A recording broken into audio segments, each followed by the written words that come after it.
Hey guys, Rich Gizzy here with Gizzy's Garage. I'm going to try to make a quick video on how to go into a dealership prepared.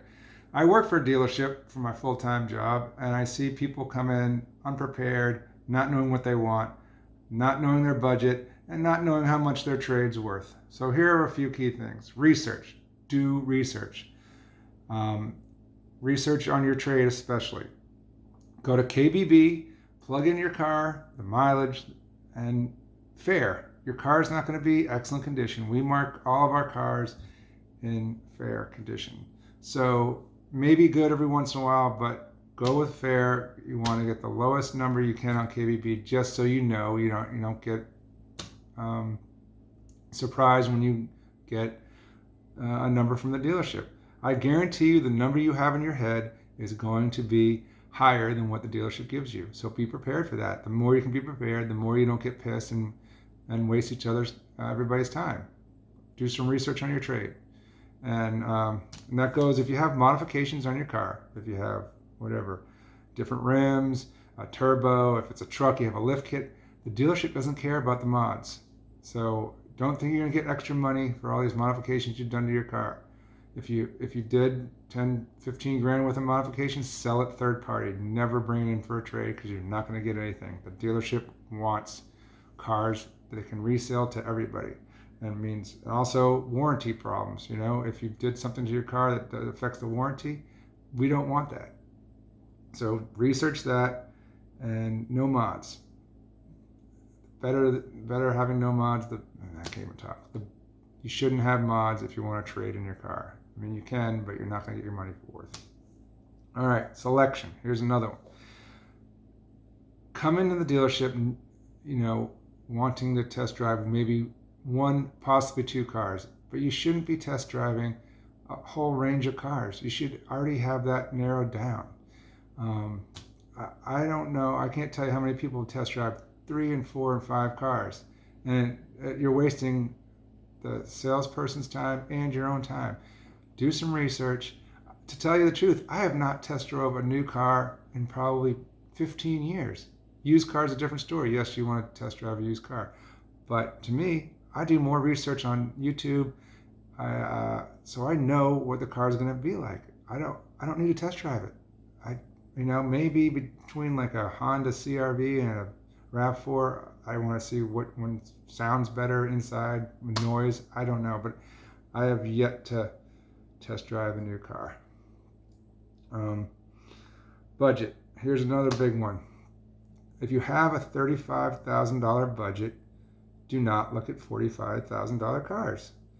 You should be looking at 30 or under because you're going to be paying tax, document fee, and registration inspection and title. So if you have a $20,000 budget, look at $15,000 cars. I get people coming in all the time they're like, well, I only have a $20,000 car. I'm like, well, why you $20,000 budget? I go, why are you looking at a $25,000 car then? We can't take 5 grand off the car, I mean, every once in a rare time there's rebate and a discount where you can get a pretty good deal, but you're going to save yourself a lot of hassle and time if you just shop within your means. Another thing, when you finance, here's a rule of thumb. Every $1,000 you finance on a 5-year loan is going to be a $20 payment. So that means if you have a $20,000 car, it's going to be $400 a month. I see so many people come in there and they expect a $200 car payment for a $35,000 car. It doesn't work that way. It does not work that way. It's simple math, and then you think the dealership's ripping you off. And some dealerships do rip you off, but you just have to know what to expect, so you know if you're getting ripped off to begin with, or your expectations are set way too high. Negotiation. Yes, new cars, there's a little bit of money to negotiate, but you're not getting thousands and thousands off. All right, maybe if you pay invoice or anything below invoice, you're getting a great deal. The dealership pays invoice for the car. So they're losing money if they sell it under invoice. You should never really pay MSRP unless it's like a special car that's, like a Mustang GT 500, where they're paying over sticker, or a brand new kind of car that came out, like a Venza just came out. So those things are selling pretty much at sticker right now until, the supply or the doing is catches up with the demand. Simple things like that. Anyway, if you have any questions about buying a car, I love helping people buy a car. So leave a comment below and I could tell you. Also, you have good credit. Good credit helps, 720 plus is tier 1 plus credit. Anything over 720. Anything over like 703 is tier 1.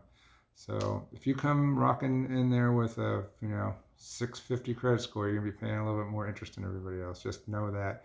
Know your credit score when you come in.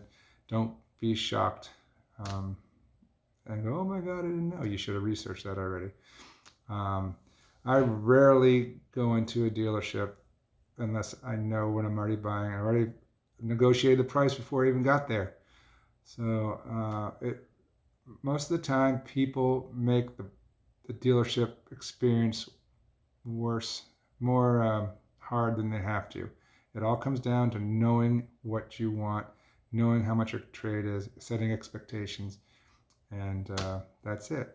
It's not that hard, and people make it very hard. Anyway, I know it's a little winded. Hopefully that helped a little bit. Thanks for watching, and please subscribe, like, and hit the bell notification. I am out. Bye.